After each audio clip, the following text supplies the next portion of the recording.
Good morning. I am Kevin Price. Delighted to be with you. Going to spend some time talking to you about you and your business. Delighted to have a guest back on the program. He's been on before. Bruce Ballengee is with a company called Parveda Solutions. I'm like a bad game show some days. This may be one of those days. Bruce, good to see you again. Tell us your story. Remind us again by giving us your elevator speech, what you're all about. Hey, well, Kevin, it's great to be back. Essentially, what we do is help advise businesses about how to solve their business technology problems. Most of the time for us, that means we're building their own particular custom software for their business. Mm-hmm.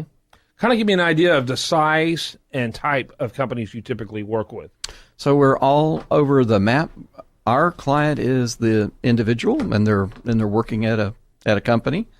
So sometimes they're working at a large company. And then, every 3 or 4 or 5 years, people tend to change jobs. They might go to a much smaller one or a larger one. And we tend to be in that relationship. So we do work all over. I would say the sweet spot, as folks would like to call it, would be firms of generally $1 billion in revenue to about $5 billion in revenue. That's probably tiny companies, little companies. What's a small company for you guys? So a small could be a startup with no revenue and it's a software company, and they want to build their first piece of software. So how are they paying for you to help them do that? Out of their precious cash. Yeah. Yeah. Someone who really realizes they need, what you provide. So, right. Yeah. But they are not the rule, they're the exception. Yeah. That's fair. Right. So kind of give me an idea of the type of softwares that you can develop. So it's a wide range of stuff. If people think about, what you hear about most today in terms of, like, for example, most people have a smartphone with hundreds of applications on it.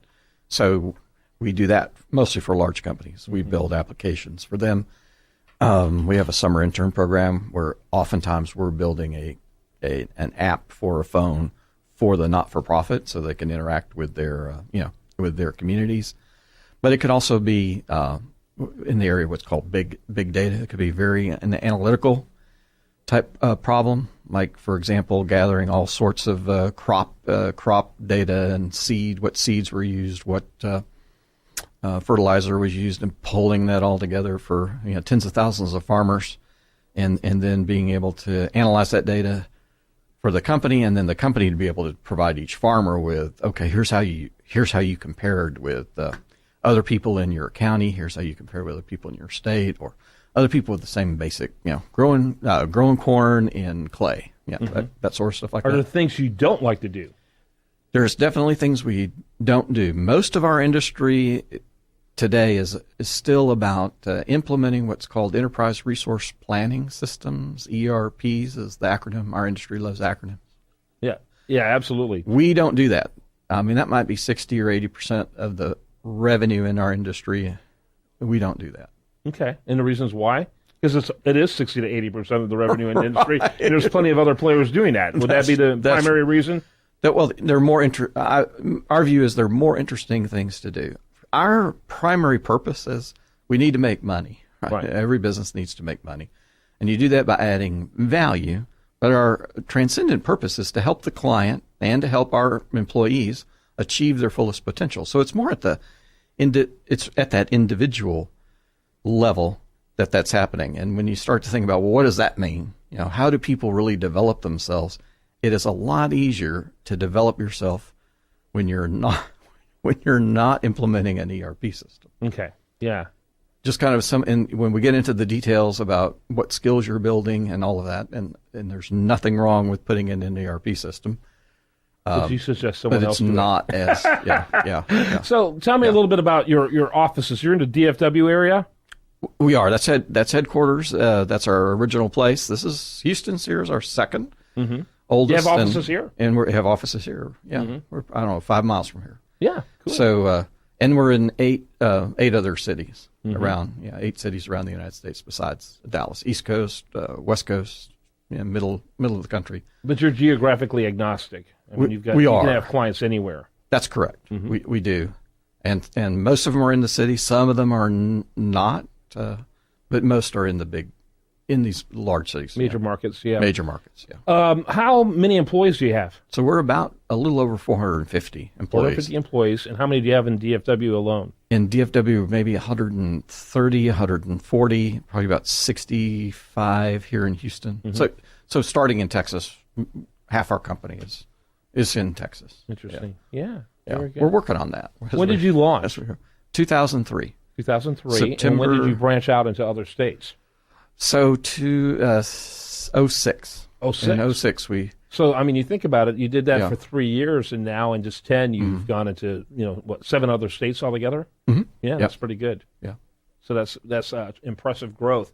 What's the economy like now compared to 2003? How easy or difficult? I would assume there's a lot more buy-in already in advance on what you do is working. You know what I'm saying? Back in 2003, you guys are probably more still in the pioneers, but then again, the financial dynamics are certainly more stressful than 2003.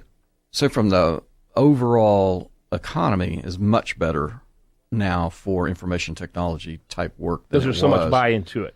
There's just buy into it, and that was 2003 was the market bottom in IT, because 2001 was called the tech wreck, right? And that that didn't just happen in 2001. The actual bottom in employment in information technology was September of 2003.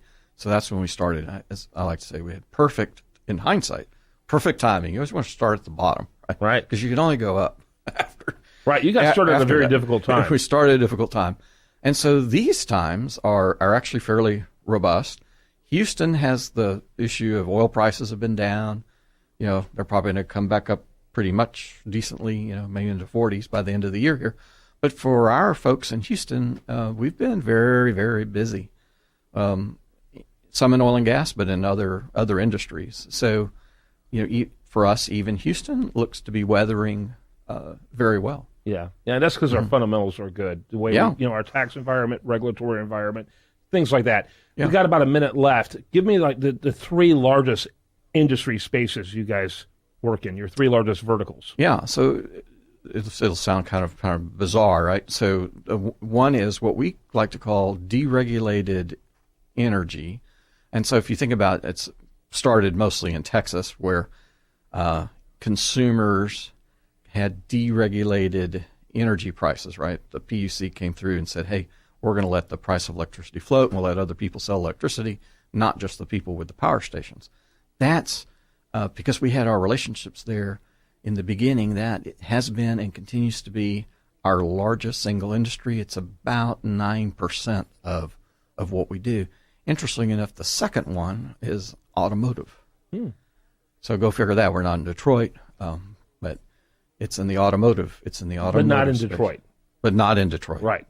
Yeah. Probably in the selling spaces, or mostly on the consumer side. How do we market cars to consumers, and some other things like that. And then our third would be financial services, and that's very broad. We got insurance companies, we got hedge funds, we got banks. That's a really broad segment. If you started to chunk it up, they wouldn't be the third. But when you put it together, it's a close third, if nothing else. Yeah. And so those run in the 7-8% of our business. Bruce Ballengee, thanks so much for being with us. Give us your website before we wrap it up. So it's www.pariveda, so PARIVEDA Solutions, which I won't spell out for you folks, .com. Thanks so much. When we come back, we're going to have much more for you. Do want to remind you the show continues 24/7 at priceofbusiness.com. While there, like it on Facebook, follow it on Twitter.